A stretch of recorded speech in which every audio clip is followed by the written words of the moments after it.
വിശുദ്ധ യോഹന്നാന്റെ സുവിശേഷം 15-ാം അധ്യായം 1 മുതലുള്ള വാക്യങ്ങളിൽ മുന്തിരിത്തണ്ടിന്റെ ഉപമയാണ് ക്രിസ്തു പറയുന്നത്.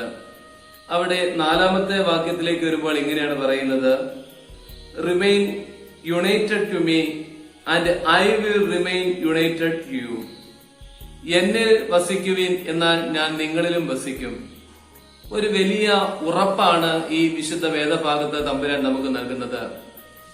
നമ്മുടെ എല്ലാ അവസ്ഥയിലും, സന്തോഷത്തിലും സമാധാനത്തിലും ദുഃഖങ്ങളിലും രോഗങ്ങളിലും പ്രതിസന്ധികളിലും ഏതവസ്ഥയിലും ക്രിസ്തുവിനെ കൂടെ കൂട്ടണമെന്നുള്ള സന്ദേശമാണ് ഇന്നത്തെ വേദഭാഗത്തിൽ കൂടി നൽകുന്നത്. പലപ്പോഴും സന്തോഷങ്ങളുടെയും സംതൃപ്തിയുടെയും കാലഘട്ടത്തിൽ ദൈവത്തിൽ നിന്നൊക്കെ മാറി സ്വാർത്ഥതയുടെ വഴിയിൽ കൂടി സഞ്ചരിക്കുവാൻ നമ്മൾ പലപ്പോഴും ശ്രമിക്കാറുണ്ട്. എന്നാൽ വേദനകളുടെ ഒരു സമയം വരുമ്പോൾ പലപ്പോഴും നാം നമ്മോട് തന്നെ ചോദിക്കാറുണ്ട്: എന്റെ ദൈവമേ, നീ എന്നെ മറന്നുപോയോ? എന്നെ എന്താണ് കൈവിടുന്നു എന്നൊക്കെ ചോദിക്കാറുണ്ട്. ക്രിസ്തു നമുക്ക് നൽകുന്ന ഏറ്റവും വലിയ സന്ദേശം നമ്മുടെ ഏതവസ്ഥയിലും അവനോട് കൂടി ആയിരിക്കണം എന്നുള്ള വലിയ സന്ദേശമാണ്. രണ്ടാമതായിട്ട് ഇവിടെ പറയുന്ന ഒരു കാര്യം എങ്ങനെയാണ്: for you can do nothing without me. എന്നെ പിരിഞ്ഞ് നിങ്ങൾക്കൊന്നും ചെയ്യുവാൻ സാധിക്കത്തില്ല. പ്രിയരെ, നമ്മളുടെ പുതിയ കാലഘട്ട ജീവിതത്തിലെ ഏറ്റവും വലിയ അപജയം എന്ന് പറയുന്നത് സ്വാർത്ഥത നമ്മളിൽ കൂടുന്നത് എന്നത് തന്നെയാണ്. നമ്മുടെ ജീവിതത്തിൽ നമ്മുടെ ഭവനം, നമ്മളുടെ കുഞ്ഞുങ്ങൾ, നമ്മുടെ സമ്പാദ്യം എന്നുള്ള ആ മുൻഗണനയുടെ പിന്നാലെ പോകുമ്പോൾ ദൈവവിശ്വാസവും ദൈവകൃപയും ഒക്കെ നമുക്ക് നഷ്ടപ്പെട്ടു പോവുകയാണ്. ഈ വേദഭാഗം കൃത്യമായി നമ്മളോട് അടയാളപ്പെടുത്തുന്നത് ക്രിസ്തുവിന്റെ വാക്കിനനുസരിച്ച് ജീവിതത്തെ രൂപപ്പെടുത്തണമെന്നാണ്. ഏത് അവസ്ഥയിലാണെങ്കിലും ആ അവസ്ഥയിൽ ക്രിസ്തുവിനോട് കൂടെ ആയിരിക്കണമെന്നുള്ള സന്ദേശമാണ്. പഴയ നിയമത്തിൽ ജോസഫ് എന്ന് പറയുന്ന ഒരു ചെറുപ്പക്കാരനെ പരിചയപ്പെടുന്നുണ്ടല്ലോ. അവൻ ഒത്തിരി പ്രയാസങ്ങളിൽ കൂടിയൊക്കെ നടക്കുന്നുണ്ട്. അവൻ പൊട്ടക്കണറ്റിൽ വീഴുന്നുണ്ട്, കാരാഗ്രഹത്തിലാകുന്നുണ്ട്, വിദ്യാന്യ കച്ചവടക്കാർ അവനെ അടിമയാക്കി കൊണ്ടുപോകുന്നുണ്ട്. ഈ അവസ്ഥയിലൊക്കെ വേദപുസ്തകം പറയുന്നത് എങ്ങനെയാണ്?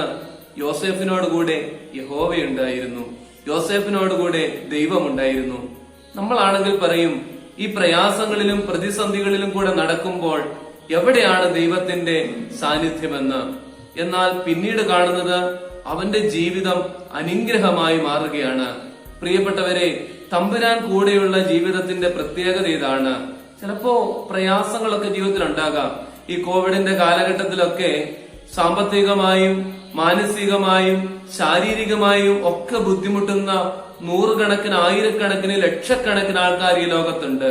അവിടെയൊക്കെ ഒരു ചോദ്യം ഉയരാം: ദൈവം എന്നെ കാണുന്നില്ലേ? എന്തുകൊണ്ടാണ് ഈ പ്രയാസങ്ങൾ എന്റെ ജീവിതത്തിൽ ഉണ്ടാകുന്നതെന്ന്. എന്നാൽ പ്രിയപ്പെട്ടവരെ, ഈ പ്രയാസങ്ങൾക്കപ്പുറമായ ഒരു അനുഗ്രഹം ദൈവം കരുതിയിട്ടുണ്ട് എന്നുള്ളത് മറന്നു പോകരുത്. ലെനി എന്ന് പറയുന്ന കേരളത്തിന്റെ അഭിമാനമായ ഒരു നേഴ്സിന്റെ ഓർമ്മ ഈ ദിവസങ്ങളിൽ ആചരിക്കുന്നുണ്ട്. ഒരുപക്ഷെ അവരെ പോലെയുള്ള ദൈവം തൊട്ട ചില ജന്മങ്ങളാണ് ഈ കോവിഡ് എന്ന് പറയുന്ന മഹാമാരിയോട് പോരാടുവാൻ ലോകത്തിന് കരുത്ത് നൽകുന്നത്. അവരിൽ കൂടെയാണ് ദൈവത്തിന്റെ സ്നേഹം നമ്മളിലേക്ക് വരുന്നത്. അഥവാ അവരിൽ കൂടി നമ്മൾ ദൈവത്തെ ദർശിക്കണം. ഈ കോവിഡിന്റെ കാലഘട്ടമൊക്കെ അവസാനിക്കുമ്പോഴും മാലാഖമാരുടെ വസ്ത്രമണിഞ്ഞ ആൾക്കാരൊക്കെ നമ്മുടെ പരിസരത്ത് കാണും. അപ്പോഴും അവരെ ബഹുമാനിക്കുവാനും അവരെ അംഗീകരിക്കുവാനുള്ള ഒരു മനസ്സ് നമുക്കുണ്ടാകണം. പ്രിയപ്പെട്ടവരെ, ഇന്നത്തെ വേദപുസ്തകം നമുക്ക് നൽകുന്ന വലിയ ഉറപ്പും അതാണ്: എന്നിൽ വസിപ്പീൻ, ഞാൻ നിങ്ങളിലും വസിക്കാം. ഈ ഞാനെന്ന് പറയുന്നത് ക്രിസ്തു കാണിച്ചു തരുന്നുണ്ട്. സാധാരണപ്പെട്ടവരിൽ, ബുദ്ധിമുട്ടുന്നവരിൽ, രോഗികളിൽ, കാരാഗ്രഹത്തിലായിരിക്കുന്നവരിൽ, അധ്വാനിക്കുന്നവരിലൊക്കെ ഈ ക്രിസ്തുവിനെ കണ്ടെത്തേണ്ടിയിരിക്കുന്നു. പെന്തിക്കോസ്തി പെരുന്നാൾ നമുക്ക് നൽകുന്ന വലിയ സന്ദേശവും അത് തന്നെയാണ്. നന്മയുടെ റൂഹയെ തിരിച്ചറിയണമെങ്കിൽ ഉള്ളിൽ പരിശുദ്ധാത്മാവ് വ്യാപരിക്കണം. ഈ ദിവസങ്ങളിൽ നമുക്ക് പ്രാർത്ഥിക്കാം: അന്ന് ശിഷ്യന്മാരുടെ മേൽ ആവസിച്ച പരിശുദ്ധാത്മാവേ, ഞങ്ങളുടെ ഹൃദയങ്ങളിലേക്ക് വന്ന് ഞങ്ങളെ ശുദ്ധീകരിക്കണമേ എന്ന് നമുക്ക് പ്രാർത്ഥിക്കാം. ദൈവം അനുഗ്രഹിക്കട്ടെ.